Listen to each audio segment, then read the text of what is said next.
말씀은 시편 137편 1절에서 9절의 말씀입니다. 시편 137편 1절에서 9절의 말씀입니다. 제가 봉독하겠습니다. 우리가 바벨론의 여러 강변 거기에 앉아서 시온을 기억하며 울었도다. 그 중에 버드나무에 우리가 우리의 수금을 걸었나니 이는 우리를 사로잡은 자가 거기서 우리에게 노래를 청하며 우리를 황폐하게 한 자가 기쁨을 청하고 자기들을 위하여 시온의 노래 중 하나를 노래하라 하미로다. 우리가 이방 땅에서 어찌 여호와의 노래를 부를까? 예루살렘아 내가 너를 잊을진대 내 오른손이 그의 제주를 잊을지로다. 내가 예루살렘을 기억하지 아니하거나 내가 가장 즐거워하는 것보다 더 즐거워하지 아니할진대 내 혀가 내 입천장에 붙을지로다. 여호와여 예루살렘이 멸망하던 날을 기억하시고 에돔 자손을 치소서. 그들의 말이 헐어버리라 기초까지 헐어버리라 하였나이다. 멸망할 딸 바벨론아 내가 우리에게 행한 대로 내게 갚는 자가 복이 있으리로다. 내 어린 것들을 바위에 메어치는 자는 복이 있으리로다. 아멘. 네, 잠깐 기도하겠습니다.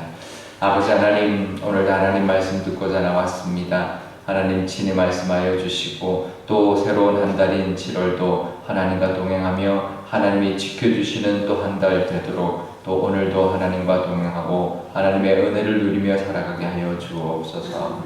감사드리며 예수님의 이름으로 기도드리옵나이다. 아멘.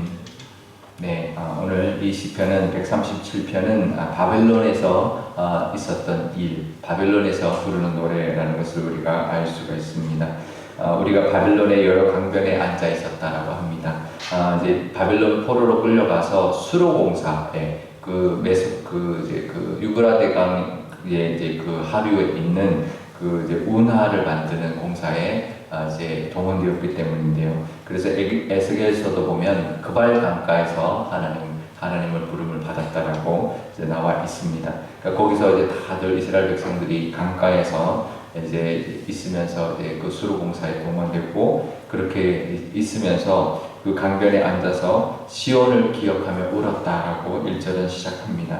시온은 그러니까 고향을 생각한 게 아니고 시온을 생각했다라는 겁니다. 시온은 예루살렘 성이고 예루살렘 성전이 있는 곳이죠.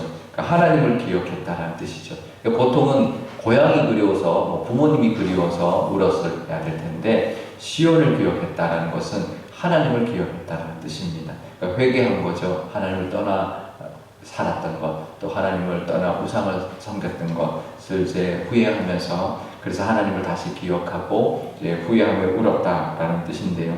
그러니까 하나님 안에 있을 때 그 은혜를 잘 모릅니다. 그러니까 우리가 그런 이야기 잘 하잖아요. 부모 슬하에 있을 때가 좋다. 나가면 고생이다는 말을 많이 하죠. 그러니까 우리가 부모님 안에 있을 때 그 행복을 정말 행복인지 잘 모르죠. 우리 철없을 때는. 근데 나가보면 정말 하나님 부모님 안에 사는 것이 정말 행복이구나 라는 것을 깨닫는데 이제 그런 거죠. 하나님의 자녀로서 살다가 이제 다른 우상 섬기고 막 그러다가 결국은 포로로 끌려가 봐서야 하나님이 은혜가 얼마나 큰지 하나님 안에 그 평화롭게 하나님 보호하심 아래 살았던 것이 얼마나 감사한지 이제 그때 깨닫는 거죠. 우리도 그렇습니다. 하나님의 은혜가 크다는 것. 우리가 어떨 때는 어려울 때도 있고, 어떨 때는 별 특별한 일이 없을 때도 있고, 여러 가지 그런 모습들이 있지만, 하나님의 그 은혜 안에 있다는 것, 늘 안에 우리가 지켜준다는 것, 그런 은혜가 있다는 것을 우리가 기억하고 살아가실 수 있고, 또 어떤 상황 속에서도 하나님께 감사하며 살아가실 수 있기를 바랍니다.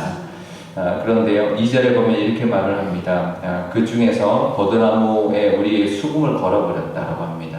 이건 뭐냐면 더 이상 수금을 치지 않겠다. 그냥 걸어서 수금을 그냥 이제 나무에 그냥 걸어버렸다라는 뜻인데요. 왜 그랬냐면 3절에 이유가 나옵니다.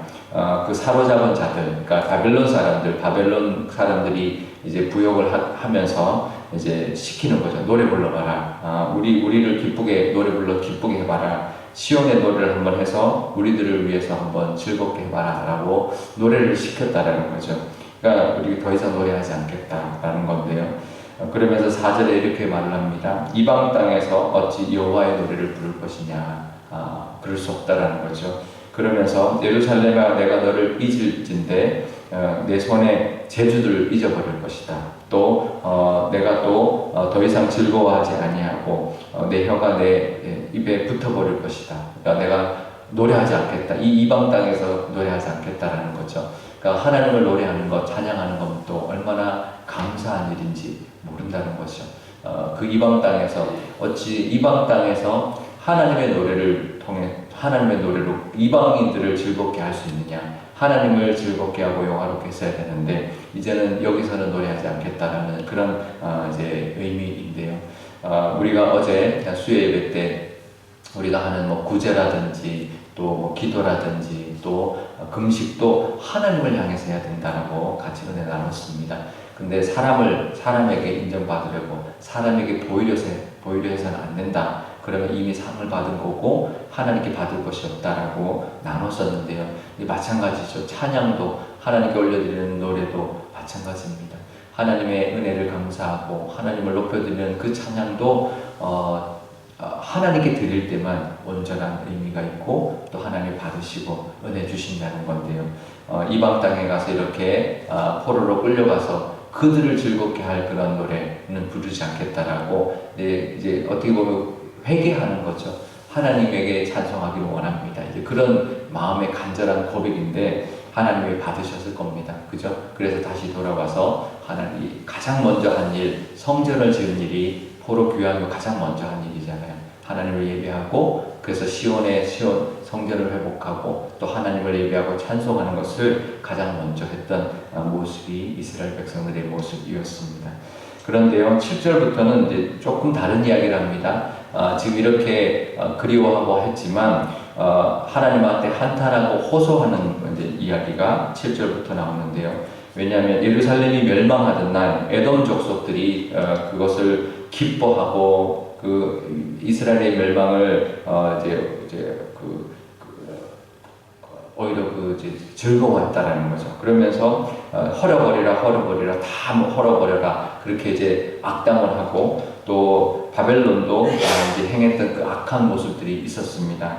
9절에 보면 너희들의 어린 것들을 바위에 치는 자가 복이 있다라고 이야기하는데 이게 왜 그러냐면 이스라엘 백성들의 아이들을 그렇게 바위에 치면서 죽이는 그런 아주 이제 학살을 행하는 그런 모습들이 바벨론에 의해서 자행됐기 때문에 이제 그걸 갚아달라는 거죠. 그대로 갚아달라고 그들이 행한 대로 하나님 갚아주십시오라고 호소하고 있는데요.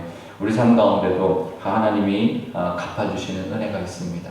우리가 하나님 앞에 이제 드릴 때 갚아주시는 은혜도 있고 우리가 억울함을 당했을 때 갚아주시는 은혜도 분명히 있습니다. 우리 선한 일에 대한 그 갚으심, 우리 억울한 일에 대한 갚으심도 하나님 앞에 있다는 것을 우리가 기억하고 늘 하나님 앞에 나와 예배하고 기도하고 또 하나님 앞에 호소할 때 하나님이 응답하시고 또 하나님이 함께해 주시는 인도하심이 있다는 것을 감사하며 살아가시는 또 오늘 하루가 되시기를 바랍니다.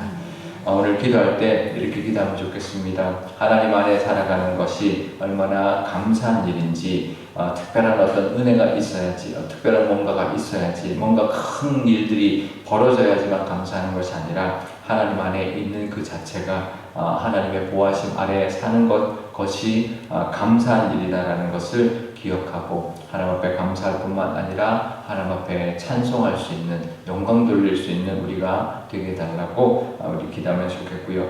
또 우리의 상황 속에서도 어떤 억울한 일이나 어떤 일들이 있을 때 하나님이 다 해결해 주시고 갚아주시는 은혜도 누리게 해달라고 우리 기도하면 좋겠습니다. 또 우리 교회도 하나님을 높이고 하나님을 찾고 하나님의 은혜가 가득한 교회 되게 해달라고 우리 한 목소리로 기도하도록 하겠습니다. 아버지 하나님 감사합니다. 하나님 7월 한 달 또 시작하여 또 이틀째를 하나님 맞이하였습니다. 하나님 코로나19를 통하여 하나님 우리가 정말 작은 바이러스 때문에도 이렇게 위협받을 수 있다는 것을 우리가 깨달을 때 더더욱 하나님을 의지하지 않을 수 없습니다. 원합니다. 하나님 의지하게 하여 주시고 하나님만을 그리워하며 하나님의 그 은혜를 하나님 늘 구하며 살아갈 수 있는 저희들 되게 하여 주옵소서. 하나님 아무리 의술이 발달해도 하나님 바이러스 하나도 잡지 못하는 것이 인간의 연약함이고 지금 이 시대의 하나님 과학이고 이 시대의 의학입니다. 아버지 하나님 전능하시고 하나님 우리를 사랑하시는 그 하나님께서 우리를 보호하시고 지켜주지 않으면 그 어떠한 것들도 하나님 우리가 지켜내지 못할 줄 믿사오니 하나님께서 우리와 함께하여 주시고 늘 보호하여 주시며 그 은혜가 늘 감사하다 여길 수 있는 또 감사를 올려드릴 수 있는 하나님께 노래할 수 있는 저희들 되게 하여 주옵소서. 우리 자녀들도 그런 삶을 살기를 원합니다. 늘 하나님의 은혜 가운데 살아가게 하여 주시고 그 은혜를 하나님 앞에 감사로 올려드리는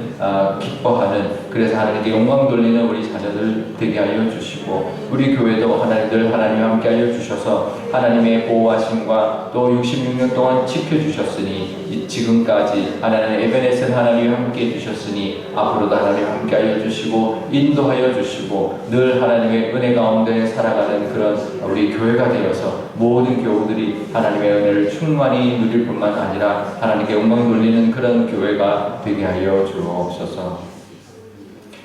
아버지 하나님 또 치료를 시작한 둘째 날입니다. 하나님 코로나19라는 이 작은 바이러스 하나 때문에 온 세상이 온 사람들이 하나님 세계 사람들이 두려워 떨고 있습니다. 하나님 우리가 전능하신 하나님 안에 살아갈 때는 아버지 하나님의 그 은혜가 얼마나 큰지 모르고 살아가는데 이렇게 바이러스 하나 때문에 벌벌 떨게 되니 하나님의 은혜가 얼마나 귀하며 하나님의 보호하심이 얼마나 소중한지를 다시 한번 깨닫습니다. 하나님 우리 교우들 이 6개월 동안 지난 6개월 동안 아무도 하나님 걸리지 아니하고 지켜주셨습니다. 하나님 앞으로도 하나님 보호하여 주옵소서. 특별히 우리 교회에도 환우들이 있습니다. 하나님의 암을 투명하고 있는 분들도 계시고 여러 가지의 질병으로 하나님 고통받고 있는 분들 하나님 계시오니 하나님이 보호하여 주시고 여호와 라파 하나님께서 낫게 하여 주시고 치료하여 주시옵소서. 하나님 또 어떤 문제를 가지고 있는 또 기도를 하고 있는 또 새로운 길을 찾고 있는 분들이 있습니다. 하나님이 해결해 주셔야 된다라는 그 믿음을 가지고 하나님께 기도할 수 있고 의지할 수 있는 저희들 되게 하여 주옵소서. 그런 믿음을 하나님이 원하시는 줄 믿습니다. 하나님만이 해결해 주실 수 있는 줄 압니다. 고백하고 하나님만 의지할 때 하나님이 해결해 주시며 응답해 주시며 낫게 하시며 하나님의 그 능력을 경험하며 살아갈 줄 믿습니다. 그 은혜를 더하여 주옵소서. 우리 자녀들도 그 믿음으로 살아가게 하여 주시고 그 은혜를 붙들고 살아가게 하여 주옵소서. 우리 교회도 그런 교회가 되기를 원합니다. 우리 교회가 기도하는 것마다 응답받게 하여 주시고 66년 동안 지켜주셨으니 앞으로도 하나님 더욱더 하나님의 인도하심이 있어서 하나님께 쓰임받는 교회 되게 하여 주시며 늘 하나님만을 높여드리는 교회 또 하나님의 은혜가 가득한 교회가 되게 하여 주옵소서. 그래서 하나님이 함께 하시는 교회라는 것을 누가 봐도 인정받고 칭송받을 수 있는 교회 되기를 원합니다. 그런 교회로 하나님 영광 받아 주옵소서. 감사드리며 예수님의 이름으로 기도드리옵나이다. 아멘. 주기도문 하겠습니다. 하늘에 계신 우리 아버지, 아버지의 이름을 거룩하게 하시며 아버지의 나라가 오게 하시며 아버지의 뜻이 하늘에서와 같이 땅에서도 이루어지게 하소서. 오늘 우리에게 일용할 양식을 주시고 우리가 우리에게 잘못한 사람을 용서하여 준 것 같이 우리 죄를 용서하여 주시고 우리를 시험에 빠지지 않게 하시고 악에서 구하소서. 나라와 권능과 영광이 영원히 아버지의 것입니다. 아멘.